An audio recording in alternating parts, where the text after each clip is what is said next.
Há momentos na vida que parecem comuns, apenas mais um churrasco em família, o cheiro de carne grelhada pairando no ar de verão, o riso se misturando ao zumbido de um rádio antigo. Mas às vezes, bem no coração dessa calma, o destino silenciosamente rompe a superfície e tudo se estilhaça. Aconteceu quando minha avó, com os olhos cheios do que eu pensava ser amor, de repente disse: seu financiamento de carro está quitado. 12.000 não é pouca coisa, mas você merece. A sala ficou em silêncio. Meu coração batia forte, eu não tinha carro. Olhei ao redor. Minha mãe evitou meu olhar, cortando uma melancia como se ela contivesse as respostas. Meu pai olhava fixamente para o prato, fingindo que nada estava errado. Então minha irmã apareceu segurando um molho de chaves brilhante, sorrindo como se não tivesse ouvido nada. E todos os outros? Silêncio. Como se estivessem esperando que eu aceitasse uma história da qual eu nunca deveria fazer parte. Foi nesse momento que percebi: família não era mais refúgio. Virei um recurso, um banco sem juros, um nome assinado em papéis com os quais nunca concordei. E o pior, fiquei em silêncio por tempo demais. O que se seguiu não foi apenas uma luta por justiça, foi uma jornada para descobrir os segredos mais obscuros, escondidos à vista de todos. Traição, silêncio e, finalmente, uma explosão, não de raiva, mas de uma verdade inegável. Antes de começarmos, conte-nos nos comentários de qual cidade você está assistindo.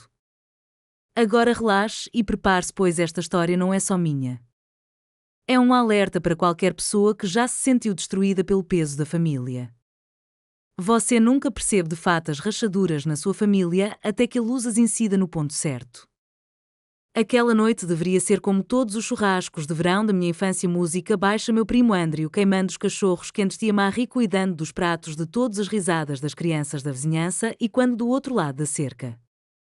Mas por trás das piadas e das segundas porções de salada de batata havia sempre um silêncio, uma espécie de polidez calculada, como se todos se lembrassem das regras, mas ninguém se lembrasse do porquê de estarem ali. Eu costumava dizer a mim mesma que a tensão era apenas a vida, todo mundo tem seus segredos. Mas enquanto o sol lançava raios dourados pelo quintal, senti o peso familiar se instalar no meu peito.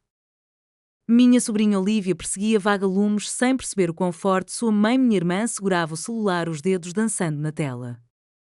Tio Rei e papai discutiam sobre cortadores de grama com as vozes tensas, sem nunca fazer contato visual. A vovó sentava-se em sua cadeira de jardim como uma juíza silenciosa, com a bolsa sempre abarrotada, sempre trancada, apoiada no colo. O ar se abriu quando a vovó levantou a voz: seu financiamento do carro está quitado.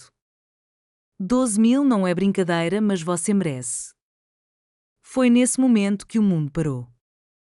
Lembro-me do gosto amargo da limonada, da risada de Andrew morrendo no meio da frase, do jeito que a mão da minha mãe congelou no meio de uma fatia de melancia.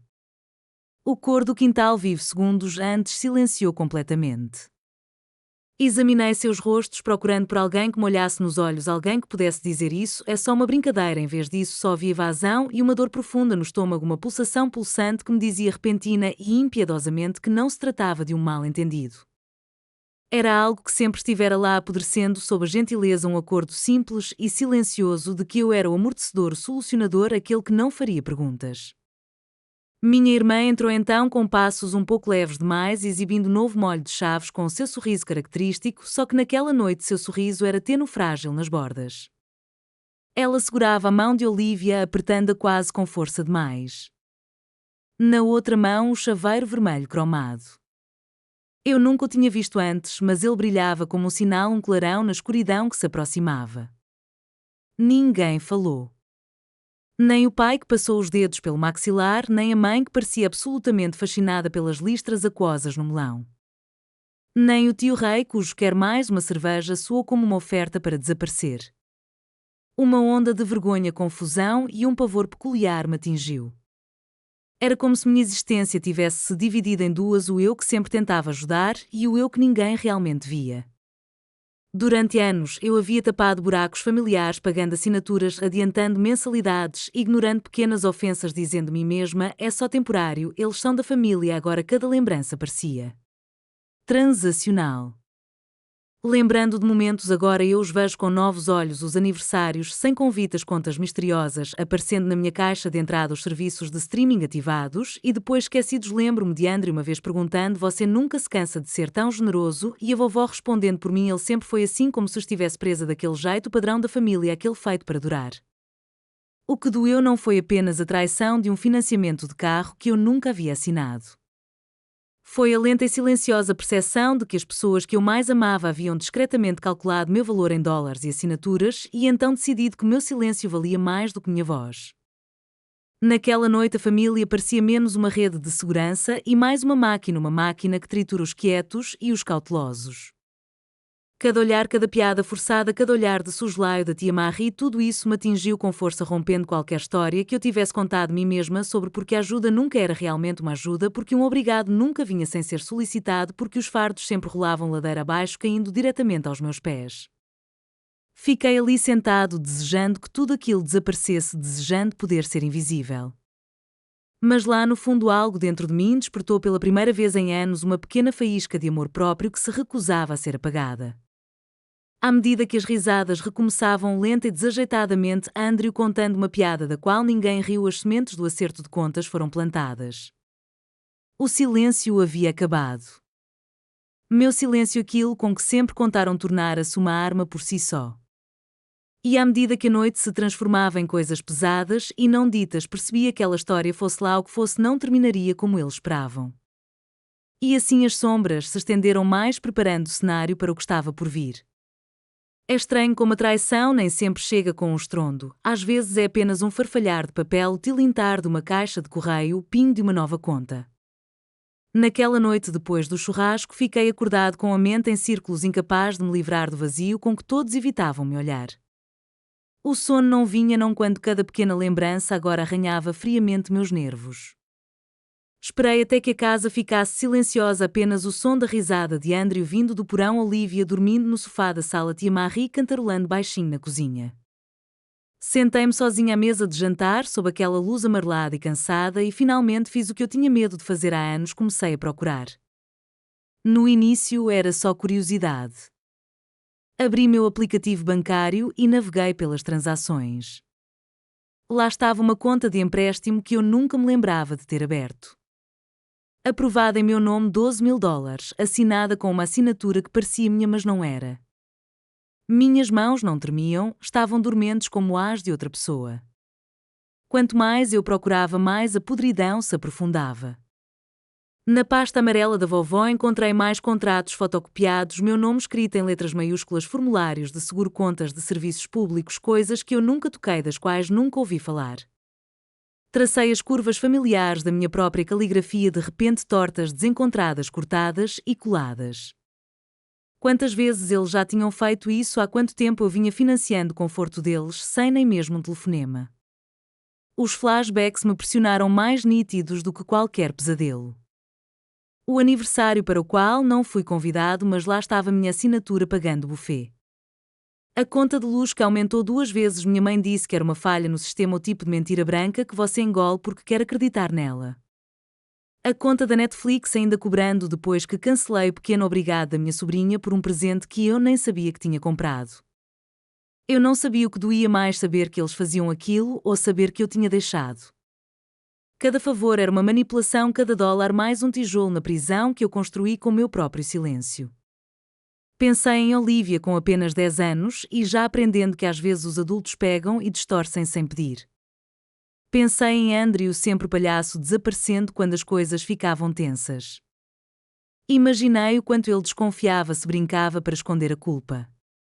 Aquela pasta parecia mais pesada que pedra cheia de segredos, e cada vez que eu dizia está tudo bem, em vez de lutar a traição, era sistemática, planejada como um projeto passado entre parentes, cada um concordando silenciosamente que eu podia pagar porque não me importo. Eu queria gritar, invadir a sala e exigir uma explicação, mas não o fiz. Fiquei sentado na penumbra, sentindo a ardência de 1000 cortes minúsculos. Não foi um erro. Foi um método. E naquela noite, pela primeira vez, a raiva encontrou um lar dentro de mim, não apenas como um lampejo, mas como uma certeza lenta e ardente. Percebi que não havia sido apenas traída. Eu havia sido colhida minha confiança, meus recursos, meu silêncio, tudo dividido sem o meu consentimento. Foi então que algo em mim se abriu a parte que sempre absorvia cada golpe, remendava cada rachadura. Decidi olhar mais a fundo, abrir cada conta, verificar cada fatura, desfazer cada nó que haviam amarrado nas minhas costas. Anotei datas, encontrei os padrões, fiz cópias de cada documento. Eu me via não como uma vítima, mas como uma testemunha, uma coletora de provas. Não se tratava mais apenas de dinheiro. Tratava-se de resgatar a história da minha própria vida. Enquanto eu observava o sol entrar pela janela da cozinha, pintando linhas nítidas no balcão, eu sabia o acerto de contas estava apenas começando. Chega uma noite, um momento tênue e sufocante em que o mundo que você deixou acontecer de repente parece pequeno demais, cruel demais, estranho demais para se pertencer. A minha chegou em algum momento entre a meia-noite e a névoa azulada do amanhecer, sozinha à mesa da cozinha, com um exército de assinaturas e memórias forjadas espalhadas como confete à minha frente. A traição me secou até a raiva parecer vazia. Mas pela primeira vez aquele vazio era libertador, como um fogo queimando tudo o que eu já usara para inventar desculpas para eles e para mim mesma. O silêncio sempre foi meu escudo, a maneira como eu tentava manter a paz, dizendo a mim mesma talvez seja só o que as famílias fazem, mas agora o escudo parecia mais uma mordaça. A noite toda eu repassava rostos, a matriarca quieta da vovó, os olhos desviados da mamãe, a mão da minha irmã apertada com força na da Olívia, as piadas do tio rei sem graça. Não havia mais nada a explicar, nada a perdoar. Imagino que em alguma outra versão de mim mesma eu teria engolido tudo, mais uma pílula amarga, mais um segredo. Mas não desta vez. Com uma determinação renovada e trêmula comecei a trabalhar. Primeiro meu celular, o mesmo que minha irmã usava para enviar emergências e solicitações de transferência que nunca recebi de volta. Redefini todas as senhas, revoguei todas as contas compartilhadas, fechei todos os planos familiares vazios. Netflix sumiu, Spotify rebaixado, Prime e streaming mortos. Cada clique não era apenas um adeus à conveniência. Era um corte dos fios invisíveis que eles haviam amarrado da minha vida a deles. As contas bancárias, congelei os débitos automáticos vinculados às assinaturas de beleza da tia Marie, as contas do antigo aluguel do tio Rei, até mesmo o domínio do site do negócio paralelo do papai, lembrando-me de cada vez que ele jurava apenas um empréstimo temporário, cada portal, cada cobrança recorrente, cada brecha que eu havia deixado para o conforto deles, fechei tudo. Minhas mãos tremiam, mas era o tremor de alguém finalmente acordando após anos de sono agitado. Senti medo, um medo real de apertar o peito naquela noite enquanto digitava um e-mail para a concessionária anexando os documentos e me desculpando pelo que minha própria família tinha feito usando meu nome. Será que chamariam a polícia, arruinariam vidas? Será que minha mãe me perdoaria se as coisas piorassem? Mas então, em algum lugar por baixo da ansiedade, o orgulho começou a surgir. Eu estava protegendo o garoto que um dia fui o jovem que pagava, remendava e nunca pedia nada, nem mesmo honestidade em troca. O mundo parecia se reduzir a apenas eu e a um zumbido baixo de perguntas: o que vai acontecer agora, quem vai ficar bravo primeiro? Mas cada batida do coração, cada clique de uma conta bloqueada era mais alto do que antes um hino de autonomia, uma retomada. Mesmo quando meu telefone começou a vibrar mensagens de Andrew tarde da noite, pedidos de desculpas meio incoerentes, minha sobrinha Olívia perguntando por que você desligou meus desenhos animados, senti uma rigidez se instalar na minha espinha. Eu estava quebrando o ciclo não apenas por mim, mas para que Olívia um dia não aprendesse a lição errada sobre o que as famílias podem suportar. O silêncio que se seguiu não era mais vazio. Era proposital. Um silêncio não de rendição, mas de limites traçados. Naquele silêncio ouvi uma nova voz, uma parte de mim que estava pronta finalmente para falar por si mesma. Ao amanhecer eu não era a mesma pessoa. Talvez um pouco mais dura, sim. Talvez um pouco mais solitária. Mas também mais leve, tendo quebrado o contrato de silêncio assinado sob pressão durante anos. A verdadeira batalha, eu sabia, ainda nem tinha começado. Logo eles perceberiam. Logo viriam os telefonemas, as acusações, a tempestade de culpa e raiva, e o como você pôde. Eu estava-me preparando para isso, mas desta vez eu estava encarando o mundo nos meus próprios termos. Há tempestades e há o silêncio que as precede, quando você sabe que cada mensagem que acende no seu celular é um aviso, uma ameaça, um apelo. Sempre pensei que se um dia como este chegasse eu sentiria terror ou pelo menos arrependimento. Mas quando meu mundo finalmente despertou, o que mais senti foi clareza, uma calma fria e precisa. Começou pequeno uma chamada perdida do meu pai, ao amanhecer uma enxurrada de mensagens da minha irmã, suas palavras mudando de pontos de interrogação para acusações em tempo real. Tia Marie acrescentou sua voz, se você está bem, com uma ponta de frieza disfarçada de preocupação. Até o tio Rei, o pacificador da família, agora interveio com seu humor afiado como uma faca. Você já deixou claro o seu ponto, garoto. Não vamos arrastar todo mundo para baixo com você. E foi então que percebi os papéis estavam mudando. Eu não era mais apenas o quieto. Aos olhos deles, eu havia-me tornado perigoso, alguém que poderia inverter o padrão, queimar o roteiro que haviam ensaiado por anos. Agora o conforto deles estava em jogo. O confronto se repetiu em telas, mensagens de voz, até mesmo na minha porta. A voz da minha mãe vacilou na linha, implorando, barganhando, e em seguida quebrando. Como você pôde fazer isso com a sua própria família? A culpa, a vergonha, tudo armado para me fazer voltar ao meu silêncio habitual. Mas cada palavra só atiçava aquele fogo teimoso dentro de mim. Eu não estava buscando vingança, eu estava buscando a verdade. Então veio o contra-ataque, o meu contra-ataque. Calma e metodicamente reuni minhas provas, recibos digitais, conversas por e-mail, assinaturas falsificadas, cronogramas e relatórios de incidentes. Compilei tudo em um único registro irrefutável e o enviei primeiro para o contador da nossa família, depois para um especialista em fraudes que conheci ajudando um amigo e finalmente para o meu advogado. Fiquei sentada em frente ao meu laptop até bem depois da meia-noite, redigindo uma postagem no LinkedIn sem nomes, apenas fatos, apenas um aviso para qualquer um que possa cair no mito de que a família não pode fazer mal. A publicação ganhou vida própria em poucas horas, foi lida por milhares de pessoas. Comentários começaram a chegar, alguns de antigos colegas de classe, outros de completos estranhos. Isso aconteceu comigo também. Obrigada por dizer o que eu nunca consegui. Você não está sozinho. O mundo descobriu-se estava cheio de pessoas que também foram solicitadas a suportar o insuportável pelo bem da família. A tempestade em casa ficou mais forte. Meus pais apareceram, óculos escuros, escondendo os olhos, com pastas preparadas às pressas e uma caixa de recibos, uma oferta de paz, uma última chance de controle. Pela primeira vez me mantive firme. Chega, eu disse. Não porque eu queira te machucar, mas porque não vou deixar que isso me machuque mais. A raiva deles se fragmentou. Minha mãe soluçou o maxilar do meu pai, se apertou como concretos pedidos de desculpas da minha irmã, ensaiados demais para acreditar. Para cada apelo, pense no que você está fazendo conosco, você está destruindo esta família. Eu ergui o peso simples da verdade. Meu silêncio havia acabado e com ele o domínio deles. Por dentro a velha dor ainda pulsava, perda, solidão, os destroços de um amor que eu tentara desesperadamente manter puro. Mas acima de tudo havia um senso de propósito, de transformação que eu jamais imaginei possível. Eu não estava apenas me defendendo, eu estava dando voz a todas as pessoas quietas, a quem já tinham dito para simplesmente deixar para lá em nome da paz. Naquela noite, enquanto o mundo lá fora escurecia, vi as notificações chegando não por vaidade, mas por admiração. Minha história dolorosa e real não era mais só minha. E quando a porta se fechou para aqueles que antes detinham o poder, percebi que a verdadeira jornada estava apenas começando. Depois que a tempestade passa, não há alarde algum, apenas silêncio pesado e cortante. Lembro-me de estar sentada sozinha naquela noite com uma caneca de café frio nas mãos, os ecos da discussão dos meus pais no estacionamento abaixo da minha janela. A adrenalina se foi substituída por uma dor que eu não conseguia nem descrever. Por tanto tempo sonhei com este momento, o fim do poder deles, a recuperação de tudo o que eu havia perdido. Mas agora tudo o que eu sentia era um vazio e uma espécie de liberdade que era ao mesmo tempo estimulante e aterrorizante.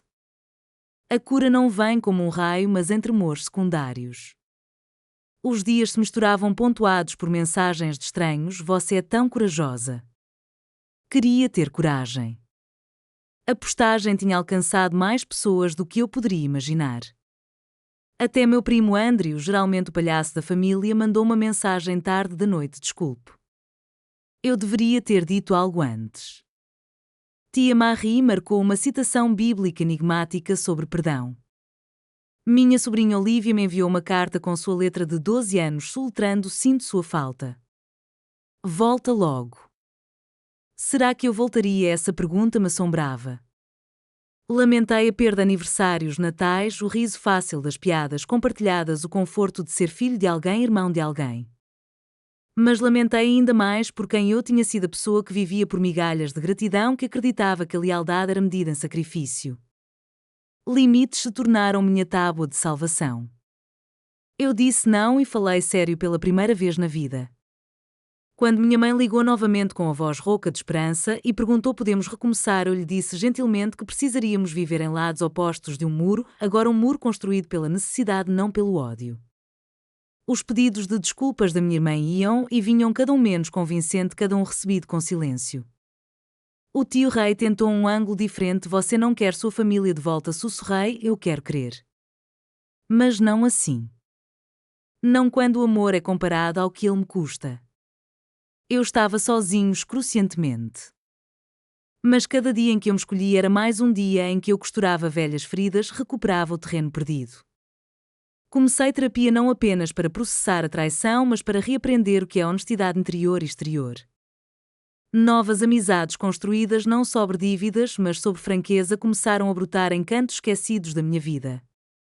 A vida mudou de forma sutil e persistente, minhas finanças eram minhas.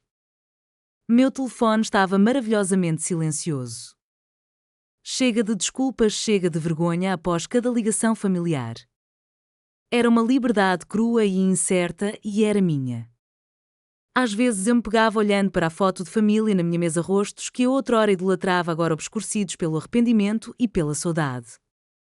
Eu me perguntava o que poderia ter sido diferente se eu tivesse falado antes, ou se eles me amassem o suficiente para parar antes que eu me quebrasse.